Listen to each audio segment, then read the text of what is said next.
Ministro de Asuntos Exteriores, José Manuel García Margallo, que ya nos está escuchando. Muy buenas noches. Muy buenas tardes, Buenas perdón. noches. Buenas noches.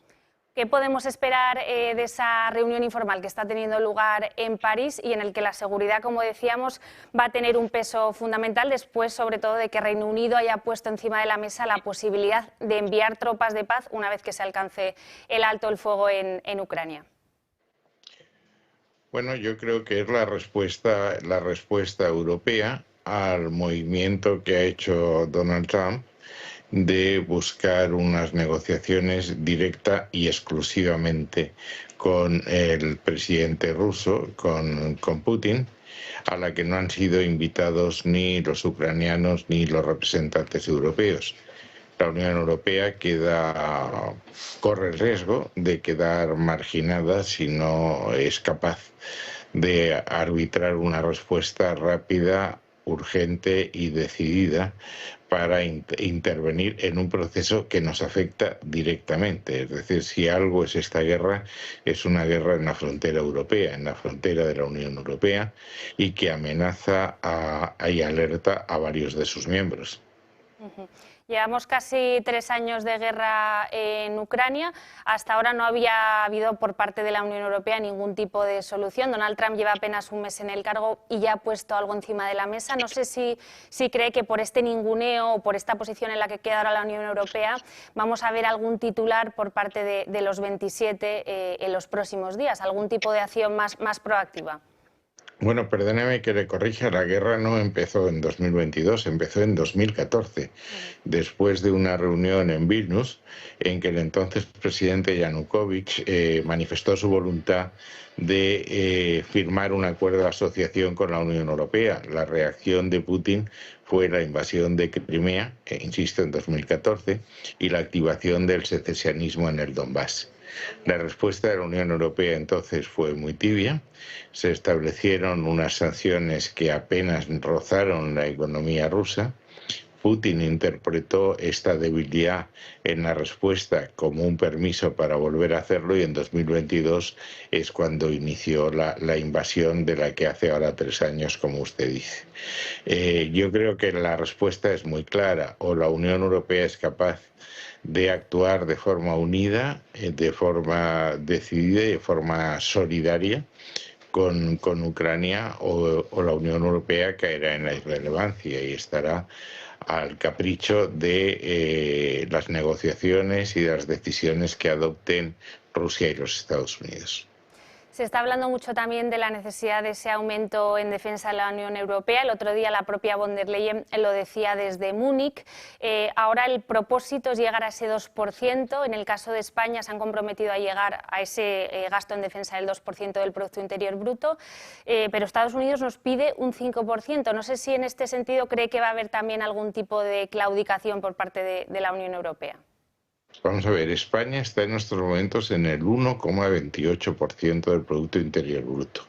Solo tiene detrás a países muy inferiores en términos de Producto Interior Bruto, que son Bélgica y Luxemburgo. Y el compromiso de este gobierno es llegar al 2% en 2029, cosa que es claramente insatisfactoria para los Estados Unidos y muy lejos del compromiso al que estamos obligados. Yo creo que lo que ha ocurrido en Ucrania nos obliga a revisar ese porcentaje. Ese porcentaje se ha quedado muy pequeño. Y hay otro dato que no tiene nada que ver con Ucrania, que es Marruecos. Marruecos en estos momentos tiene un gasto militar que es el 9,21% de su Producto Interior Bruto. Nosotros apenas el 1,28. Yo creo que haríamos bien en tomar nota de este desequilibrio y del esfuerzo en los últimos años, que ha sido mucho más intenso por parte de Marruecos que por parte de España. Y tenemos ahí zonas muy conflictivas. Estoy pensando en el Estrecho en general, en Ceuta y Melilla y Canarias en particular. Por tanto, no solo por lo que ha ocurrido en Ucrania, no solo por nuestro compromiso con la OTAN, sino también por nuestra propia seguridad debemos aumentar nuestro gasto militar y de forma urgente. Mañana se reúnen en Riad delegaciones de Estados Unidos y de Rusia.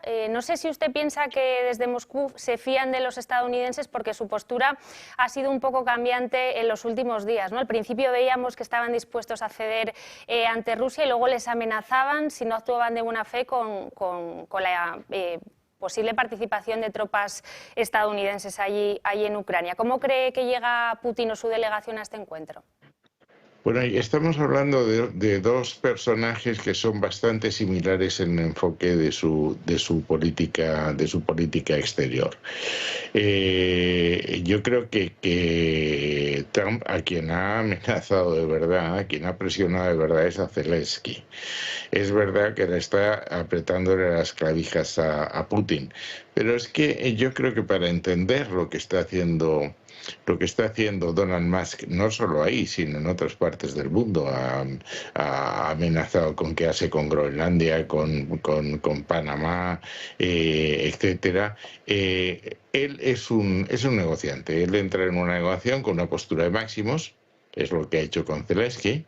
Es lo que está haciendo con Putin, al poner encima de la mesa una amenaza de intervención de tropas americanas, para llegar a la solución que él quería llegar desde el principio. Esto es un regateo, un tira y afloja, y yo creo que lo que habrá es un cese de las hostilidades, un alto el fuego, probablemente provisional en los primeros días, posteriormente un alto el fuego temporal con un acuerdo como Minsk, y yo dudo que se llegue a un tratado de paz, porque ese tratado de paz supondría que Zelensky tiene que renunciar a territorios que son claramente ucranianos, es decir, es ceder parte de territorios en los que ejerce su soberanía. Eso se llegará, pero se llegará más tarde, y el resultado final será que tendremos una Ucrania dividida por los siglos de los siglos, como está Corea desde el año 1950 o Chipre, por poner dos ejemplos. Tendremos dos Ucranias, una sometida al control ruso, las 5 oblasts que él ya se ha anexionado, y otra parte, la parte occidental de Ucrania, de la que tendremos que hacernos cargo los europeos. Pues José Manuel García Margallo es ministro de Asuntos Exteriores. Muchísimas gracias por participar hoy en la Reacción Abierta. Muchas gracias.